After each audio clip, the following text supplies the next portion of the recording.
તો મિત્રો છેલ્લા 40 દિવસથી સોનાના ભાવમાં આગ ઝરતી તેજી રોજે રોજ નવો હાઈ બનાવી રહ્યું છે। આંતરરાષ્ટ્રીય માર્કેટમાં સોનું $2350 ઉપર એકવાર પહોંચી ચૂક્યું છે।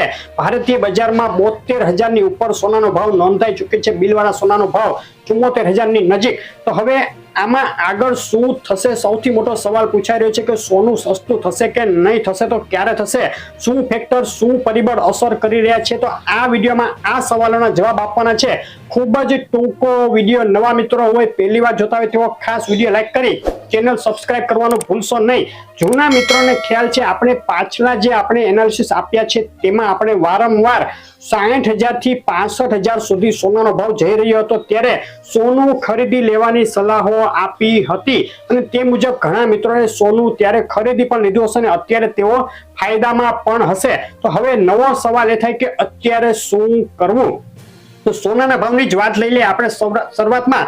તો જે બે ફેક્ટર સૌથી મોટા પરિબળ અસર કરી રહ્યા છે સોના ઉપર અત્યારે, તે એક તો છે ઇકોનોમિક ફેક્ટર, એટલે કે અમેરિકન ઇકોનોમીમાં જે કાંઈ અત્યારે ચાલી રહ્યું છે તે, બીજું છે જીઓપોલિટિકલ ફેક્ટર એટલે કે મિડલ ઈસ્ટમાં એટલે કે ઈરાન ઇઝરાયલ વચ્ચે જે ટેન્શન ઊભું થયું છે તે, રશિયા યુક્રેન યુદ્ધ પણ વધુ ભીષણ બની રહ્યું છે તે, ચાઇના તાઇવાન વચ્ચે પણ વારંવાર સમાચાર આવે છે તે, આ બધા જે સમાચારો છે તે ઇફેક્ટ કરી રહ્યા છે સોનાના ભાવ ઉપર। અને પાછલા થોડાક દિવસોની વાત કરીએ આપણે તો જે અમેરિકામાં ઇકોનોમિકલ ડેટા આવ્યા તે સોનાના ભાવ ઘટે તેમ સપોર્ટ કરે છે, પરંતુ જીઓપોલિટિકલ ટેન્શનો વધતા જાય છે તેને સીધી અસર કરી અને વધુ અસર કરી તેનું વજન વધી ગયું અને સોનાના ભાવ ઘટવાની જગ્યાએ આગળ વધવા લાગ્યા છે।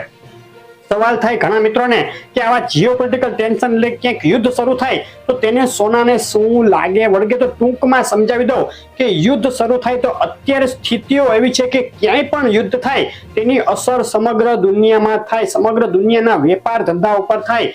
વેપાર ધંધાઓમાં મંદી આવે, રિયલ એસ્ટેટમાં મંદી આવે, શેર બજારોમાં મંદી આવે, તેને લઈને એક સેફ રોકાણ તરીકે વધ્યું ખાલી સોનું। તો સેફ રોકાણ, એક સેફ હેવન જેને કહી શકાય, તેના માટે સોનું ખરીદવા લોકો દોડે। બસ આ એક જ કારણ છે કે જેને લઈને ક્યાંય પણ યુદ્ધના સમાચારો આવે કે યુદ્ધની સ્થિતિઓ ઊભી થાય તો સોનાના ભાવ વધવા લાગે। ફરીથી વાત ઉપર આવી જઈએ આપણે કે આગળ શું થશે?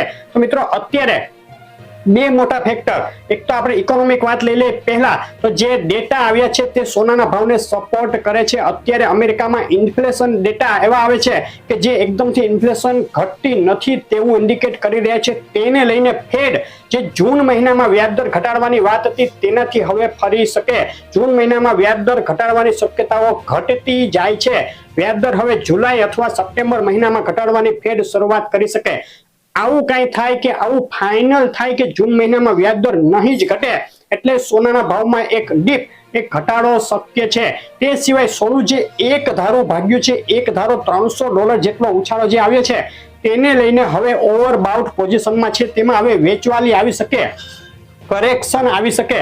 હવે આ સમાચારો ધીમે ધીમે હવે ભેગા થઈ રહ્યા છે, તેને લઈને કરેક્શન આવવાની શક્યતા વધતી જાય છે। અહીં રિસ્ક ફેક્ટર સૌથી મોટું એ છે કે જો ઇન્ફ્લેશનના ડેટા એકદમથી નીચા આવે અને ફેડ જૂન મહિનામાં જ વ્યાજદર ઘટાડવાની શરૂઆત કરી દે તો ફરીથી સોનું આગળ વધી શકે। બીજું રિસ્ક ફેક્ટર એ છે કે જીઓપોલિટિકલ ટેન્શન વધી જાય, ઈરાન ઇઝરાયલ વચ્ચે યુદ્ધ ભડકી જાય કે બીજે ક્યાંય પણ આવા સમાચાર આવે તો પણ સોનું આગળ વધી શકે। પરંતુ અત્યારે એક આશા તો એવી રાખી શકાય કે અહીંથી એક કરેક્શન આવે તો આ કરેક્શન કેટલું આવી શકે? તો આપણે અગાઉ જે કારણ કહ્યા તે મુજબનું જો થાય તો અહીંથી $100 થી $150 નું કરેક્શન શક્ય છે। $2200 કે તેથી નીચે પણ સોનું જઈ શકે।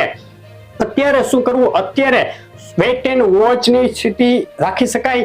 સોનું એક ઘટાડા સાથે આગામી એપ્રિલ મહિનાના એન્ડમાં કે મે મહિનામાં ખરીદવાની રાહ જોઈ શકાય। રિસ્ક ફેક્ટર જે આપણે કહ્યા તે મુજબના રહેશે। જો એવું કંઈ થાય તો તમને એ ભાવ ન પણ મળે, પરંતુ અત્યારે એક આશા રાખવી ખોટી નથી। આગળ ખાસ અપડેટમાં આપણે સોનું ખરીદવાની સલાહ આપશું, કેટલું ખરીદવું તે પણ સલાહ આપશું, પરંતુ અત્યારે વેઇટ એન્ડ વોચ અને આ રીતની સ્થિતિ આપણે આગળ થાય તેવી આશા રાખી રહ્યા છીએ।